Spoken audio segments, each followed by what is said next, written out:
That would be crazy. That would be crazy. If we had some money that we could turn into more money and then, I don't know, do something with it. We don't really need to do much more. We got everything we need. Except for a 6-foot by 12-foot Eric and Gord banner, which is the next on my list.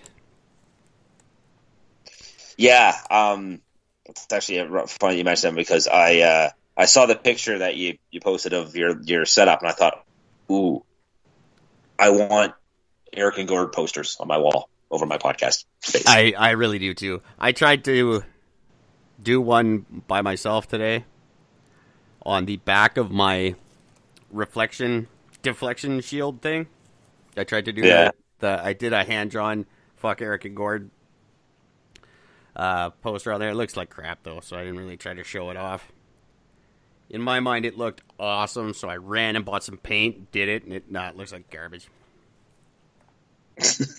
Well, more than I got. But we can get good banners and posters and stickers and stuff at a decent price now, so that's cool. And I now have, by the way, I have a connection now. If we want to pay more for T-shirts, I have a connection. If we want to pay more. Well, I'm assuming because they do need to be cheaper than what we're getting them for. So, yeah. Well, I have two sources for that too. We'll talk about that later. Yeah. What was the other thing I wanted to just say to people? I had something. I don't know. Email me. The website is down currently. At the moment, we're having issues. It's not my issue. It's their issue. But we are right. Dealwithit.com is not operational at this moment. Could be fixed tonight. Could be by the weekend, I'll say. And if they can't get it sorted out, then it might be time for a new website through a new company, because I have not been happy with them. But in the meantime, keep sending your emails, keep sending your text, calls. You could call anytime, day or night. There is a dedicated message line just for you guys to leave messages, or you can go to anchor.fm and leave messages. Lots of ways to get a hold of us. Again, that number is 604-655-9630. Call lots. Call lots and call often. Okay. One American story that I said I didn't want to... I said I was just going to get off America today, and I was going to be like, Gord, I don't want any American stuff. Okay. Oh, hey, I got your text. Cool. That's really neat. This I just couldn't believe. It just really struck me. Very high winds in the southern states over the last few days. So strong, in fact, that they knocked down a part of Trump's border wall.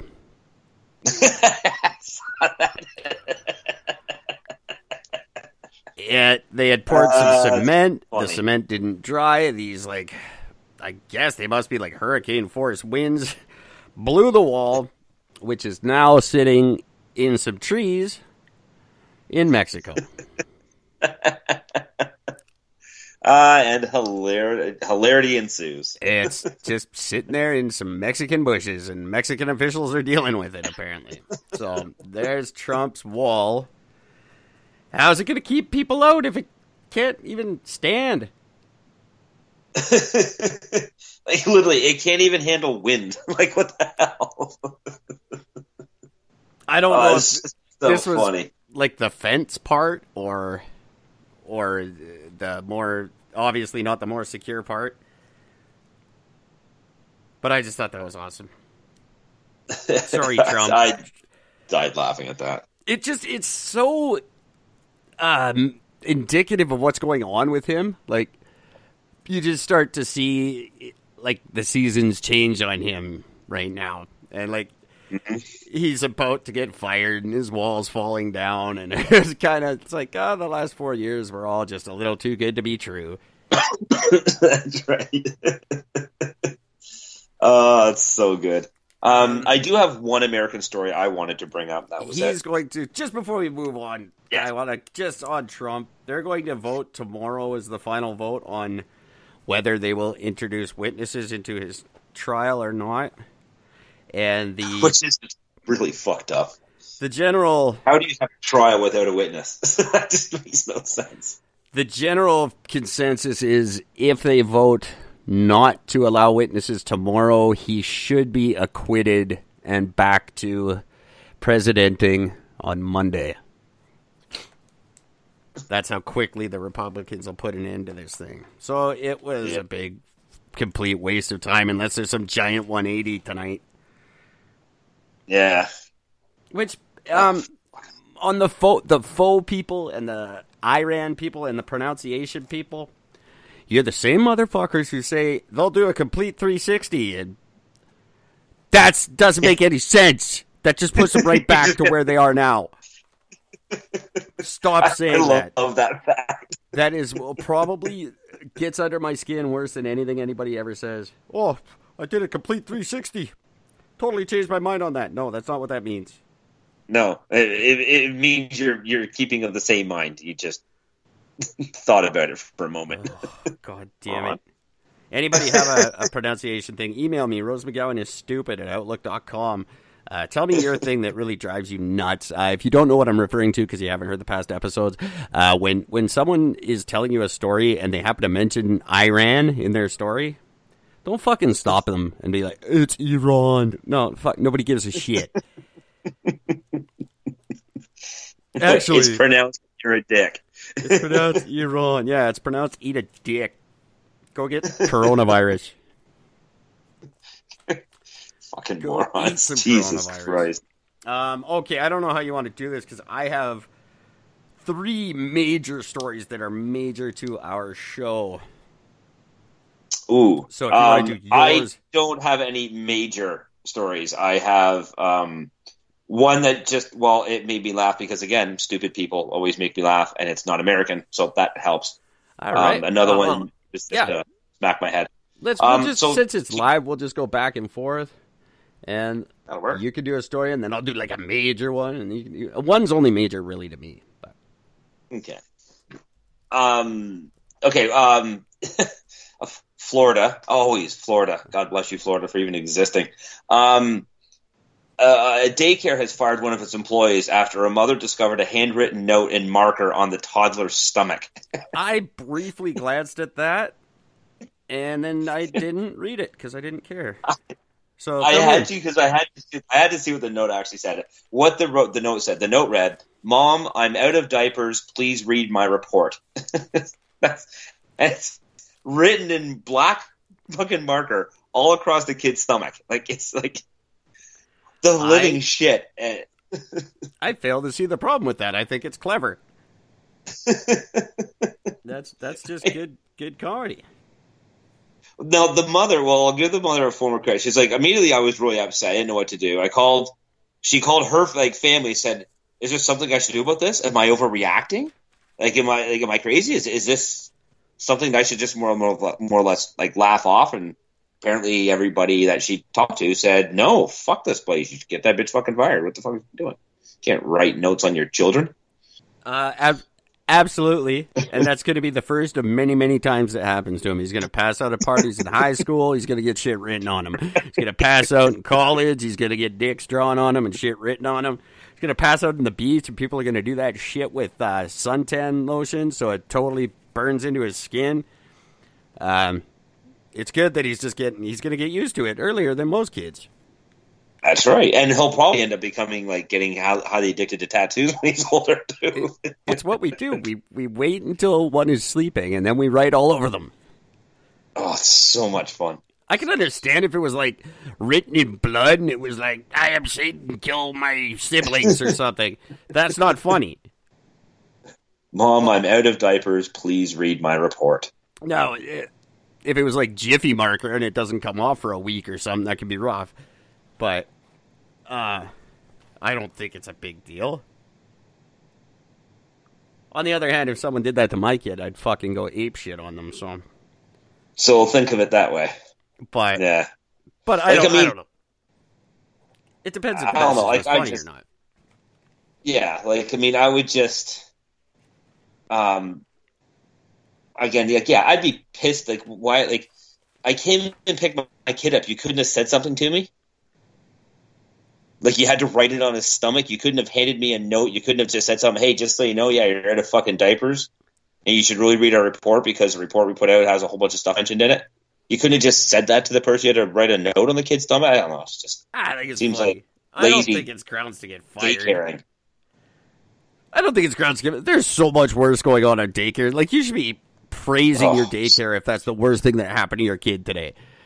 Yeah, I'd still send my kid back there without a doubt. I'd send my kid back to it. It's like, well, at least they noticed. Like, that's I mean? yeah, right. Fuck, there's a lot of daycares where the kids just go home in dirty diapers and they don't eat, and they get it could be a Catholic daycare, and then what? What's that note gonna say? Yeah, exactly. Then there wouldn't be a note. It's just a painful memory. Exactly. This will not be a memory. That's something to keep in mind. And that's something I've always been thankful of, things that have happened to my daughter, where I'm just like, all right, so she's not going to remember that one. I'm good. Like the one time I was trying to take a picture of her when she was sleeping, and I dropped my phone right on her fucking forehead. Oh my God. Fuck, I hope she still knows math when she grows up. Right? I think she does. She's fine. Like, if she had like a crossed eye now or something, I'd worry about it, but I didn't tell anybody at the time. So, hey, just shy of 9,000 listeners, please don't tell anyone that I did that. All right? That's just between you and us. It's just between us. The mother did say that she had given him 2 showers and scrubbed his stomach, and it still wasn't coming off. So she used a permanent marker. Well, sorry, that's just kind of makes it's still not funny grounds for firing. That's kind of shitty that you would use a permanent marker, but permanent marker is not permanent. Just so you guys know, it's not like a tattoo now. No, I know that for a fact. And that's just your child's baby skin. If it's your first child and you don't know, they shed that later. Like a snake. Like a snake, exactly. It's the way it works. Just like their baby teeth and everything else. You basically get a whole new kid when they're like 7. That is fact. Oh, that's funny. So there you go. So yes, I said that's my one American one I have for you for today. Well, we both had them. That's great. I'm not saying I'm not going to do American stories. Obviously, I am. I'm just sick of the same old crap, and I wanted to change it up tonight because it's been a long time since we've touched on some of the things that I am going to speak about. I have to assume one of them you can be talking about because it starts tomorrow. Brexit. I don't know how I feel about Brexit. I'm still overwhelmed. Well, they officially, as of starting tomorrow. See, I was under the impression that they had voted it down and that was the end of it, and I kind of stopped paying attention. No, it never got voted down. What it was they were always going to vote to leave. The question was just how, and that's what got voted down was the how. Right. So now what's his name who's in charge of the UK now, he's figured it out after his first one failed, his second one did not, and it's been passed, and as of I think I heard them say something around like 11 p.m. It's either 11 p.m. tonight or 11 p.m. tomorrow night. He's Boris Johnson, isn't that the one doing it? Boris something, yeah. I could be way off on that. Way to go, Boris. I'm of mixed emotion because I took full credit for it not happening. I thought that was because of me and you. Mm-hmm. So I kind of feel like we've let people down. But I don't really know. I don't know enough about the impact of this to really know what it means to. I don't think it means anything to us. As for Europe, no. I don't see the European Union even staying together without them. But we'll see. I think that's going to be one of the biggest things. Like, the European Union was supposed to represent all the best that all these individual countries could sort of put together to stand up as a unified voice for certain atrocities and certain things. And that's what the whole European Union was supposed to be for the people. Supposed to stand up and say, no, as a group, we're going to say we're against this and we're against